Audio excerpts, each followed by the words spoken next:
One of the great challenges with the second season is the world just expanded enormously, and we're journeying to all new locations. The challenge of this show is you constantly get to realize new places, and you constantly get to round out the world and give a much greater sense of the complexity of the world the story takes place in. The great fun of this show is that you're not just recreating any one historical period. Each world is new, and we want to keep it varied and fresh. There's nothing that really gives you a greater sense of scale and scope than the actual locations. So Gemma had just as much work to do this year as she did last year, maybe more. Somebody who worked on last year sort of commented that, oh, this is going to be a doddle this year. They've done all the work, don't worry about it. It's huge this year, but I think we've done some real magical stuff. Every location we go to, every set we have is just breathtaking. The sets on this have always been incredible, and it just helps so much as an actor to have that, because you don't need to do that work. It's all there for you. We pick up season 2 with the Night's Watch approaching Craster's. Craster is a wildling who has worked with the Night's Watch before. You've been wanting to sleep beneath my roof, I suppose. The roof will be welcome in hard riding. It looks very, very authentic, and like a place that you could never imagine yourself ever kind of going to. It was in the middle of the forest. There were skulls everywhere. It was really eerie, and that's absolutely perfectly authentic. It was totally built from scratch, all out of proper big round tree trunks. There's nothing sort of setish about it. It's solid. You know, when you're using all real textures, it's all real leather and real skins, real timber and huge, great big flat-headed nails. The sets on this have always been incredible, so I've kind of got used to it, you know. I sort of turn up at Craster's Keep and went, oh yeah, that's good. It was amazing. It's beautifully built. The detail within it was fantastic. All you lot from south of the wall, you southerners. But now you're in the north. The real north. What kind of fire melts stone?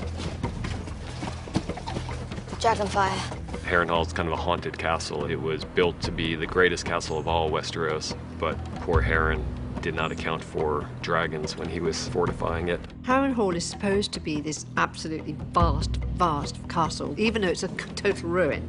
That's a huge thing to do. And it's a tricky thing, because all the walls are crumbling and everything, and that's much harder than just putting up straight walls everywhere. You can see that it used to be a great castle and it used to be undefeatable, and now there's big ledges that sort of just go to nowhere. It's kind of creepy, but kind of cool too. Stannis Baratheon, whom we have not met, is Robert's middle brother. Stannis lives in Dragonstone, an amazing dragon-themed fortress on the southern cliffs. For Dragonstone, we've got a huge dragon on one wall, as if it's carved out of the stone of the rock. We built this table, which is like a huge map, and it's all inlaid with forests and castles, and you've got the wall, and it's pretty gorgeous.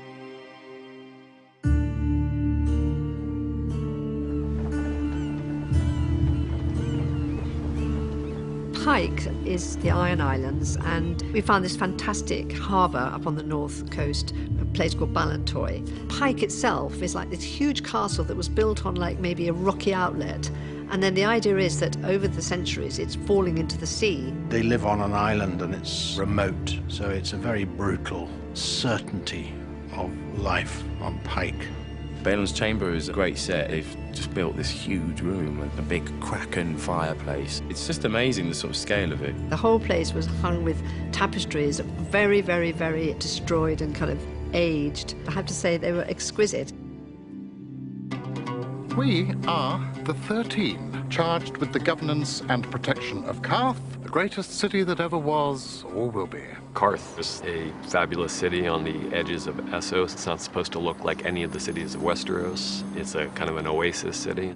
You are introduced to this strange new kingdom of wealth and decadence. It's right at the end of the Red Waste. There is nothing else around it. There's only one way you can get into the city, and to be allowed through the gates means survival, and to be turned away means instant death. The journey through Qarth and the gates of Qarth was quite a difficult thing to achieve here in Croatia.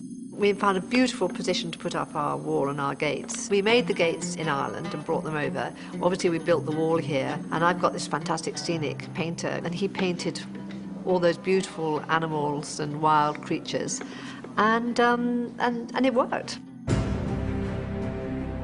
Start thinking you know this place, it'll kill you. We're at war. We've always been at war. It's never going to end because we're not fighting an enemy. We're fighting the North, and it's not going anywhere. Being here in Iceland, it really helps. It helps you to get into the heads of the characters of the Night's Watch and what they have to put up with. Because it's barren and it's desolate. Iceland just has this almost otherworldly look to it. It looks like nowhere else in our world, and ideally like nowhere else in the world we're creating here. As the name implies, it's just perfect for anything north of the wall. I just knew that we needed to find places where not a shred of anything modern can possibly exist. There's rock and ice and snow. The Fist of the First Men is supposed to look as if people have been using it for going back thousands of years. Not constantly, but it's been used as a fortification by the first men.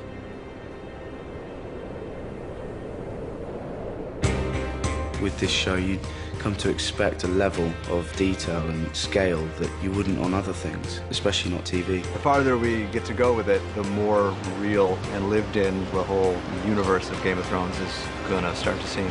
I think it's going to be an incredible journey for our audience. It's created a world in my head that's just I can't shake, which is a testament how good the show is.